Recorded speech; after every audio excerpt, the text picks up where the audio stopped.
The moment I stepped into the courtroom, I saw them, my parents. Their smiles were polished blades, the same kind that used to freeze me solid as a child. To the world, they were the dazzling Whitmores, adored and untouchable. To me, they were the people who had left me on a sun-bleached driveway 20 years ago. But the rules of their game had changed.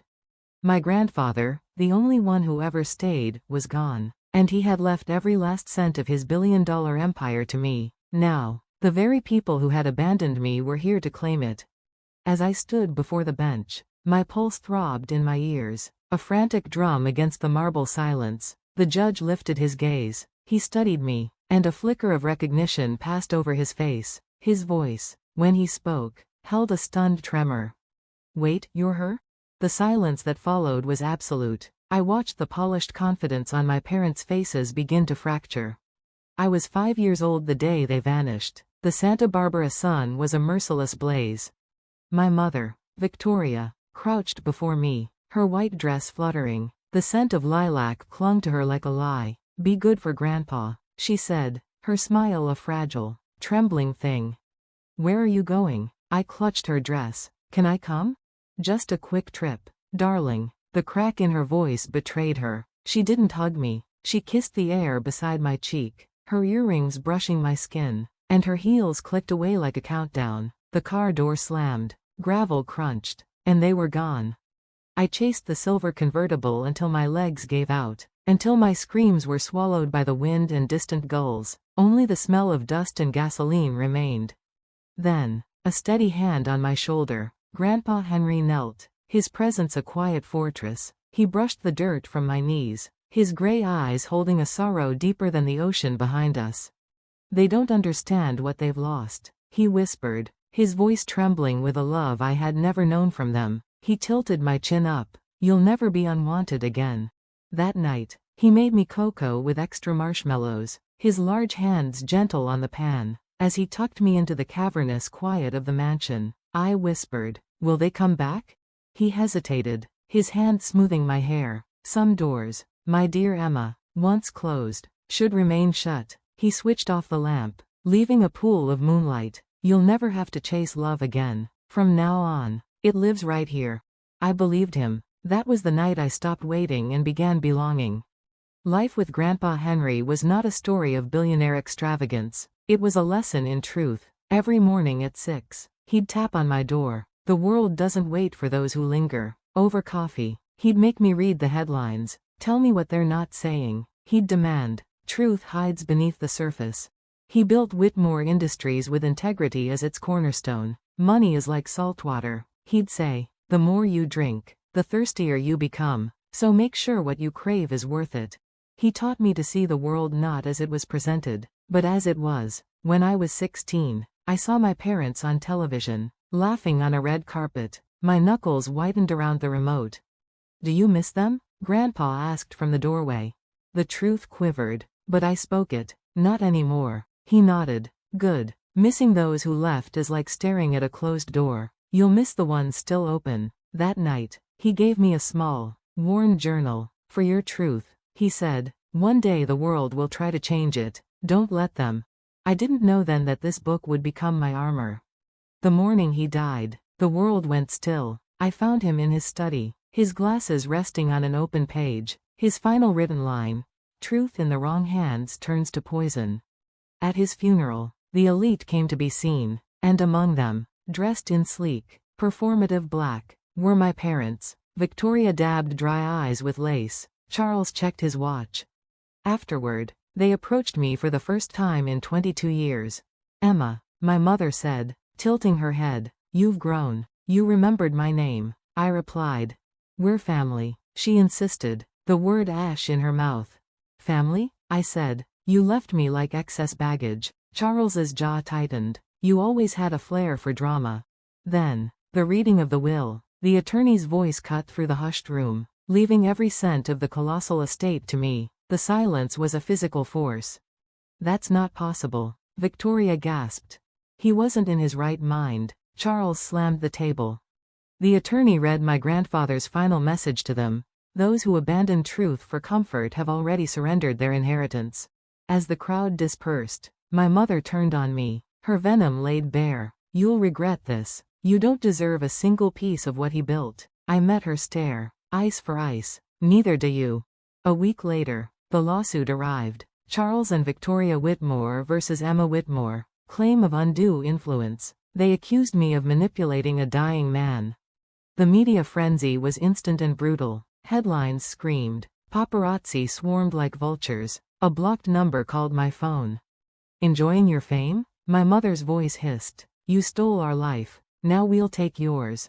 That night, in the study that smelled of his old books and wisdom, I opened the leather journal. My fingers traced his fading script. When truth is tested, stand still. Let them strike. They'll only hurt themselves. The fear receded, burned away by a colder, clearer resolve. They had picked a fight with the wrong Whitmore. Now, in this courtroom, the judge's stunned recognition hangs in the air. My parents' perfect composure is spider-webbed with cracks. The past they buried is rising, and it has my grandfather's eyes. The judge leans forward, his gaze locked on mine. The game their smiles began on that scorching driveway so long ago is finally ending. And I am not playing by their rules anymore. The murmurs began the moment I crossed the threshold. That's her. My heels struck marble. A steady, deliberate rhythm, my only anchor against the tremor in my hands. Robert leaned in, his voice a low, grounding hum. Stay composed, Emma. The facts will speak. At the bench, Judge Marcus Nolan commanded the silence before he broke it. Silver-haired, eyes like polished slate. When his gaze found mine, it stilled. A flicker, recognition. Then something deeper. He removed his glasses slowly. Miss Whitmore, he said, his voice unexpectedly gentle. Step forward, please. I approached, the gallery holding its breath. He studied me, then murmured, almost to himself, "You're Henry's granddaughter." "Yes, Your Honor." A faint, respectful nod. "I clerked for your grandfather, decades ago. He told me once, if my granddaughter ever stands in your court, listen closely, she'll be telling the truth." A soft, collective gasp swept the room. Behind me, I heard the sharp intake of my mother's breath, the quiet crack of my father's composure. Judge Nolan straightened, his calm now edged with steel. "Proceed." Their attorney, Elliot Graves, rose with serpentine grace. "Your Honor, the evidence will show a deliberate, calculated isolation of an elderly man, culminating in the coercion of his final wishes." Robert remained unmoved. "We look forward to refuting each claim." Graves turned his sharp smile toward me. "She seems remarkably calm for someone accused of stealing a fortune." I met his gaze, my voice clear in the hushed room. "Calm isn't guilt, Mr. Graves. It's certainty." A ripple of approval moved through the spectators. Even Judge Nolan's stern mouth softened almost imperceptibly.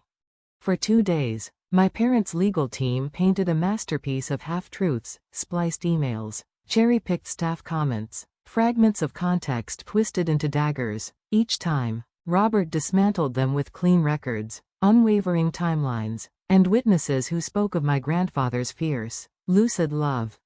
But the true performance came when my mother took the stand. Her voice was a trembling instrument, each tear a pearl on cue. "We only wanted our daughter back." She wept into a lace handkerchief. She turned him against us. We were trying to save his legacy. It was a masterclass in pity. Yet, amid the theater, Grandpa's warning echoed in my mind. Truth in the wrong hands turns to poison. I realized then, poison only harms if you swallow it, and I was done swallowing. On the third morning, the air itself felt charged, brittle. Robert rose with a quiet finality. "Your Honor, the defense submits the personal correspondence of Henry Whitmore, specifically, his letters to the respondent." At the word correspondence, my mother went statue still. She knew. Judge Nolan gestured for him to continue. Robert placed a letter under the evidence camera. My grandfather's handwriting, steady, elegant, undeniable, filled the screen. "To my dearest Emma," it began, "you were never my duty. You were my choice. If you ever stand before those who left you, don't meet them with their own weapons. Let truth defend you. It always will." The silence was absolute. Objection. Graves was on his feet. "Sentimental theatrics. This proves nothing of legal merit."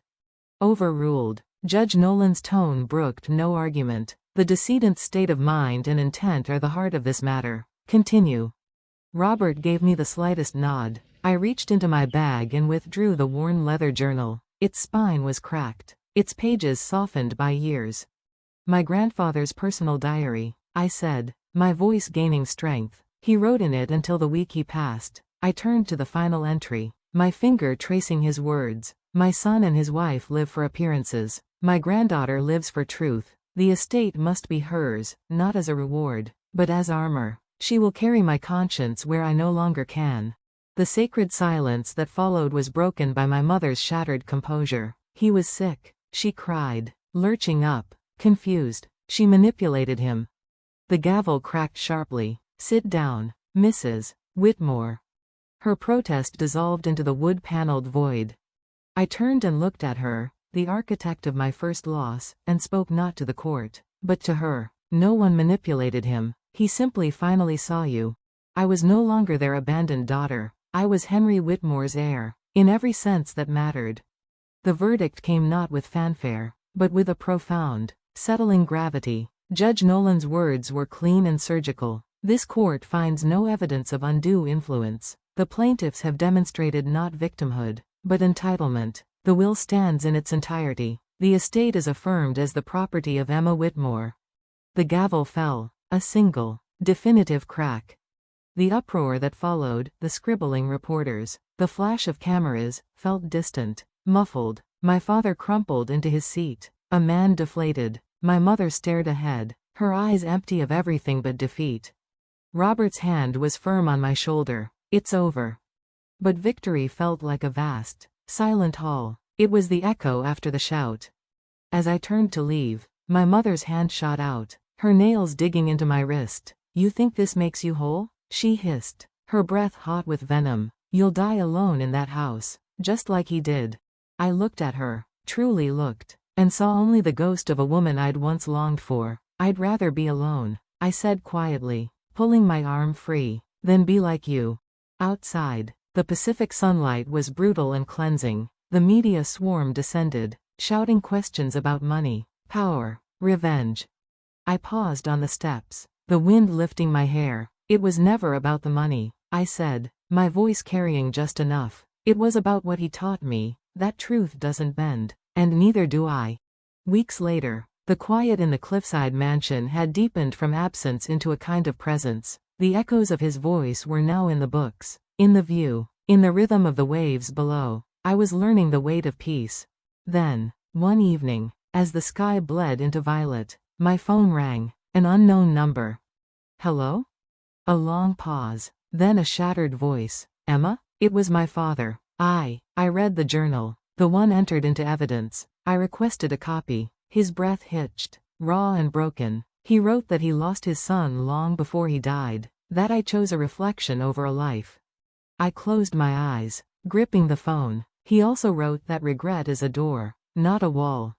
A stifled sob traveled through the line. I don't expect your forgiveness. I needed you to know that I see it now. What I became, what I helped her do. I'm so sorry, Emma, for all of it. The words hung in the silence between us, fragile, unadorned, and devastatingly human. I watched a single seagull glide past the window, riding the wind effortlessly. I can't give you forgiveness tonight, I whispered, my own throat tight, but I can hear you, and that's a start. He released a shuddering breath. Thank you. Before the line went dead, he added, almost inaudibly, you have his strength. He'd be proud. I sat there as twilight settled, holding the phone long after the call ended. The harsh edges of my anger were still there, but beneath them, I felt something shift, a stone turning over, revealing damp, fertile earth underneath. I walked out into the garden, barefoot on the cool grass. In my hand, I carried his journal. I opened it to the very last line. The ink faded but the meaning eternal. True legacy isn't held in a vault. It's carried in a quiet heart that still chooses to believe. The tears came then, not of grief, but of release. I believe, Grandpa. The ocean wind swept up the cliffs, rustling through the rose arbor he'd planted for my grandmother. It carried the scent of salt and blooming tea olives, and in that moment, I understood. The courtroom had given me justice. But this quiet, this aching, this open space where a broken apology could finally land, this was the inheritance. This was the peace he had fought to secure for me, not a fortress of wealth, but the unshakable ground of truth, and the terrifying, beautiful freedom to choose what grew from it.